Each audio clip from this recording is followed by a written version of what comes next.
This mother gives a feeling that konyosti sadrusho maya. There is nobody like me. And mother leads to sometimes darpa and that transgressing dharma. Nature becomes, I can do this. That mati justifies the opposite. To do wrong, he or she feels something glorified act that I have done. In manitvam, you think that I have something more than other person. But in mother, there is a sense towards other person that you are insignificant to me. You are nobody. And I am somebody. Arrogance. You can say that. Okay. Anybody next? And the person with mother will always keep boasting about his or her accomplishments.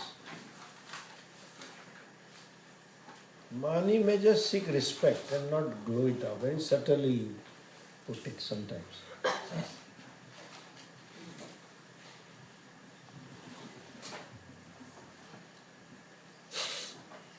Swamiji, the word Purushartha is coming many times in Bhagavad Gita. But what exactly the complete meaning of Purushartha? Thank you, Vishwanathanji.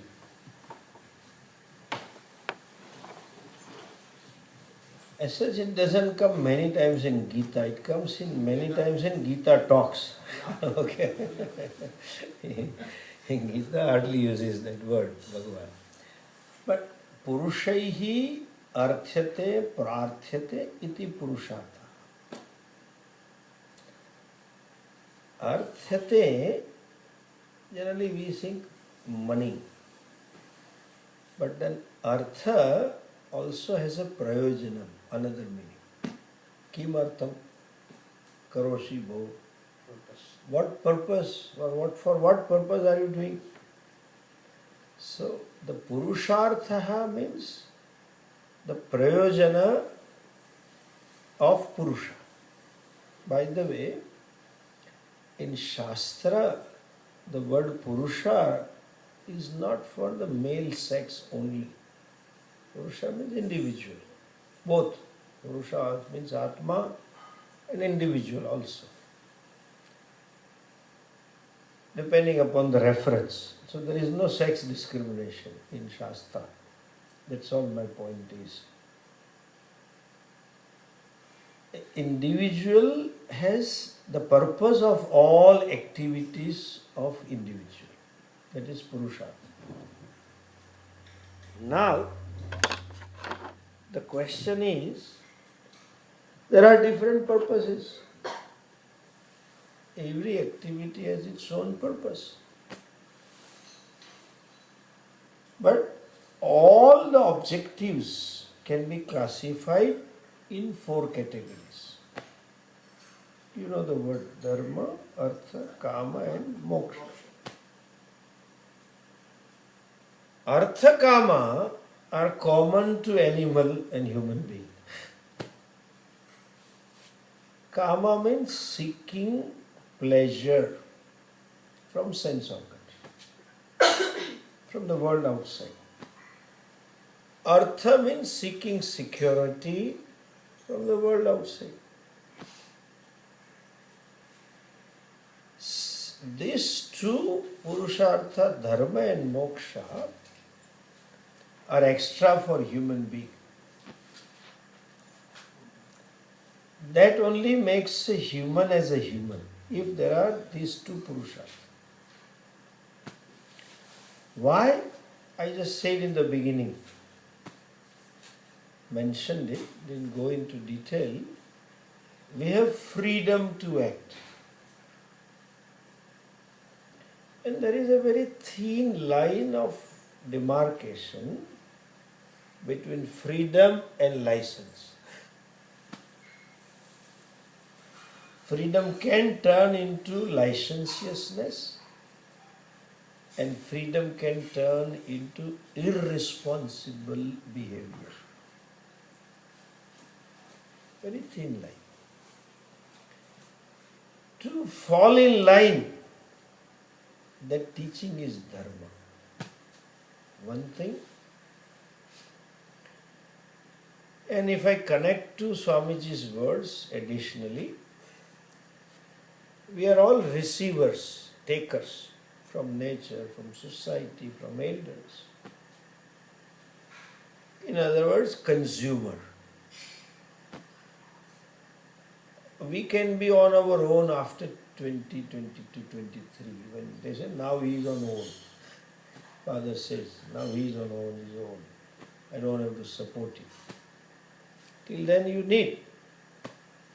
So all that we are receiving, and after that we continue receiving from nature, from other jivas, like cows. Cup of coffee you had in the morning, the cow has contributed. You don't know which cows and which calf's milk you are having. So since we are receiving, we have to be contributor. Therefore, Panch Yagnas are talked about in the 3rd chapter. That is also dharma, duty. Duty means learn to be contributor. Dharma teaches two things: maryada, to our freedom, and commitment to duty. As I said, one becomes a human being in terms of behavior. Physically he or she is, provided he or she has this dharma purushartha. So that prayojanam, while fulfilling artha kama, should be based on dharma. Dharmat arthasya kamasya. Now, all this, then comes last is moksha. Moksha is jnanam, and that capacity to know is there because of buddhi, and that only human being has. Therefore also it becomes a purushartha. But if you look at little deeply, all other prayojanas, prayojan for money, prayojan for pleasure, prayojan for dharma. As I said now, when you follow values, you are free from hurt and guilt. Why you want to be free from hurt and guilt? The hurt and guilt makes me unhappy. So as I use this typical English word, the bottom line of all the three is what? To be happy. So ultimate purushartha is what? Happy. And that is moksha. So as such, there is only one purushartha in life. What I want is freedom. What I want is happiness. That if one understands, that gives rise to vairagya. That understanding comes by dharma for length of time. Therefore, dharma becomes important. Like 2nd chapter, you know the verse, when Arjuna said this, Nahi prapashyami mamapanudyat yachhokamuchho shanamindriyanam avapya bhumau asapatna rajyam suranam api chadipatya. Even if I get Trilok Rajyam and Asapatnam, Sapatnam means with enemy, Asapatnam without enemy. Not only here, but all Suranam api adhipatyam. Even if I become the king of heaven, I don't see anything. What? Mama uchokam avapam. Anything that can eliminate my grief, shoka I don't see. That means anything that can bring me limitless happiness I don't see. Then moksha became purushartha. Therefore, shishyasteham sadimam tvam prapanna. Or that famous statement of Naradji, or even Maitreya Yajnavalkya. When Yajnavalkya gave this all share, cows and gold and land and all that, then she asked, where are you going? He said, I am going for Amrutatvam. Then say, will I get Amrutatvam by this? Yajnavalkya says, Amrutatvasya nashasti vittena. Amrutatvasya vittena asha na asti. Then Maitreya said, Yenaham amruta nasyam tenaham kim kuryam. By which I don't get amrutatvam. Yenaham amruta nasyam tena. By that, what do I do? Don't want. So moksha is ultimate purushartha, but one has to discern that what I want is moksha. And unless that discernment comes, one will not pursue moksha. It is like somebody, you may bring your friends. Come, Swamiji has come. They will come. Your Swami is great. You are doing great. So nice of you. You are every week attending classes. That's it. You are great, but I don't want to be great. That means a lip service. That the thing doesn't work. Moksha is not there. Clarity is not there. What is the goal of life? What is the prayojanam of life? That ultimate prayojana becomes clear when there is a viveka. And viveka comes when there is dharma, values. Therefore, dharma is a purushartha.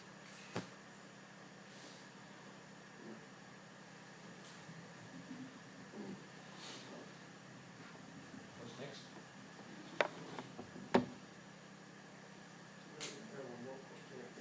Yeah, come over. You have to come over. Don't feel shy. No, I'm not feeling shy.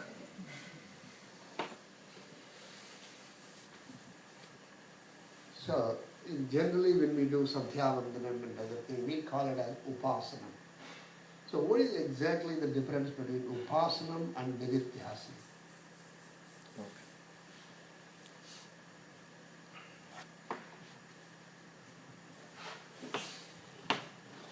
Upasana is for Saguna Brahma Vishayaka Dhyanam Upasana.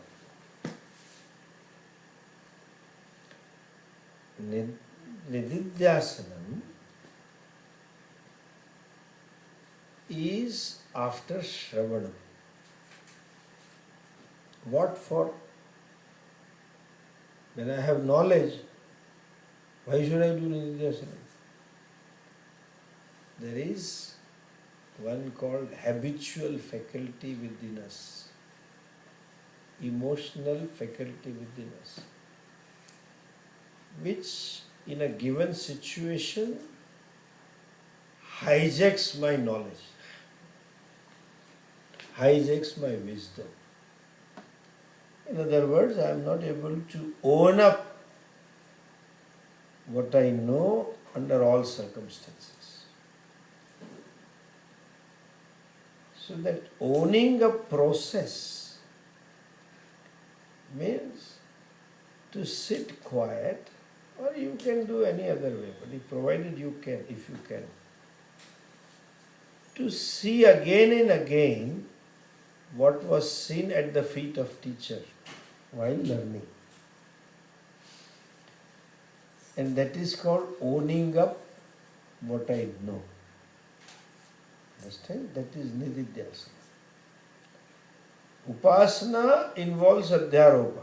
This is Bhagavan. This form is Bhagavan. When you think of it.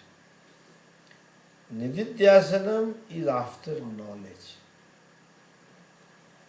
Please understand, no new knowledge takes place in Nididhyasana.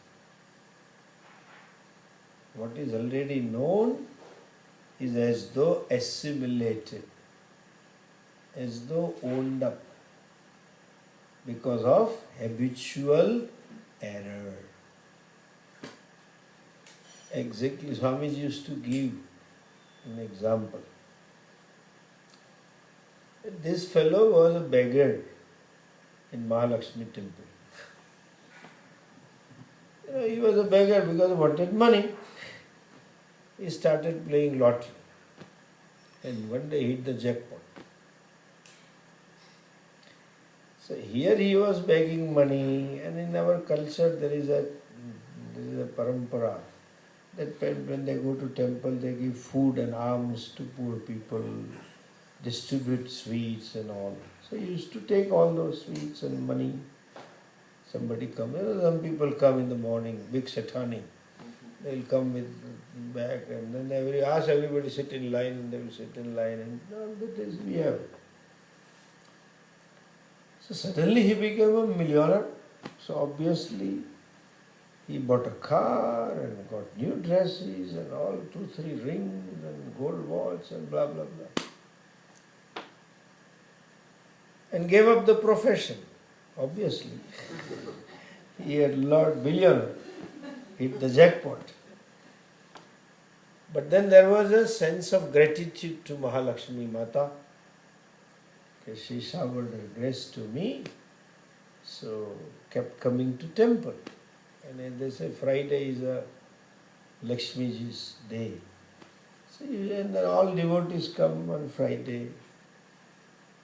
And this fellow also went, as usual, in the beginning, every Friday. So while he was coming out of the temple, people were distributing laddu and all the beggars were, India mein to queue bhi to hota nahi hai, sab lagao dhakka. They were all in disorder.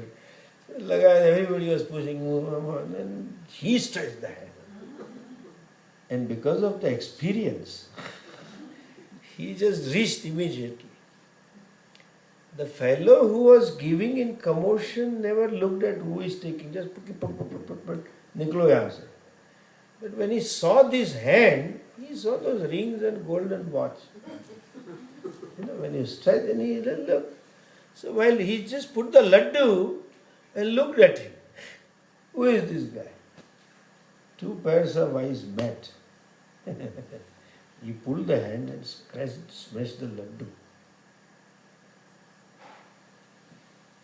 The fellow knew I am rich. Still, Nididhyasana. Understand? He had to own up. That I am rich, but still that old habits, that beggarliness. Very good example in a way. You can stretch it further. Swamiji never did it, but this is my addition. That I am Ananda, but we go to begging, iPhone, give me some Ananda, iMac, give me some Ananda, Mercedes, give me some Ananda. You stretch. That old beggar of happiness is still there inside. That beggar has to own up the riches. That owning a process is nididhyasana. No knowledge is involved in upasana. Whatever knowledge is involved, it is based on belief. You may have some knowledge through Puranas. Bhagavan is like this, and Bhagavan, your Ishta Devata is sitting here.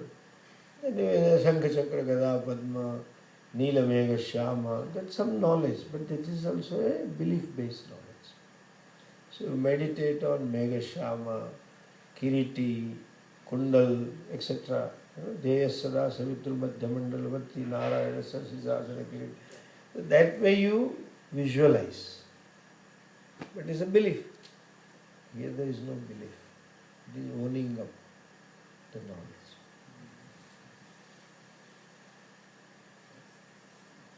Anyone else? Satyaji, you can unmute if you want to ask a question. Swamiji, you mentioned Upasanam is Adhyaropa. Then can we